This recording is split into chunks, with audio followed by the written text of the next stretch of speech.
ગોપાલ ઇટાલિયાએ સંત શ્રી વેલનાથ બાપુના ધૂણાના જીર્ણોદ્ધાર અને વિકાસ માટે સરકારમાં કરી રજૂઆત, યાત્રિક સુવિધાઓ વધારવા અને વિશેષ ભંડોળ ફાળવવા કરાઈ માંગ। 16મી માર્ચ 2026નો વિધાનસભાનો દિવસ છે અને આ અગાઉ વિધાનસભાના ગૃહમાં ઊભા થઈને યુવા અને સાંસ્કૃતિક વિભાગની માંગણી જ્યારે ચાલતી હતી ત્યારે કાપ દરખાસ્તના માધ્યમથી મેં ગુજરાતના કોળી સમાજ માટે એક રજૂઆત કરી હતી।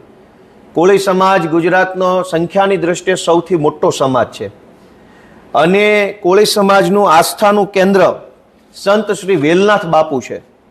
વેલનાથ બાપુનું જન્મસ્થાન અને એમનો ઐતિહાસિક ધૂણો એ જૂનાગઢ જિલ્લાના પલાસવા ગામે આવેલ છે। જે સંત શ્રી વેલનાથ બાપુને ગુજરાતભરનો કોળી સમાજ ખૂબ શ્રદ્ધા અને આસ્થાથી માને છે, એવા સંત વેલનાથ બાપુના ધૂણાનો આજ દિવસ સુધી ગુજરાતની ભાજપની સરકારે કોઈ વિકાસ કરેલ નથી। ત્યાં કોઈ ઇન્ફ્રાસ્ટ્રક્ચરની સુવિધા, યાત્રાળુઓને અપડેટ મળે એવી ડેશબોર્ડની સુવિધા, યાત્રાળુઓને રહેવા જમવાની, પાર્કિંગની, સીસીટીવી કેમેરા, ટોયલેટ બાથરૂમ, મહિલાઓ માટેની કોઈ વ્યવસ્થા કરી નથી।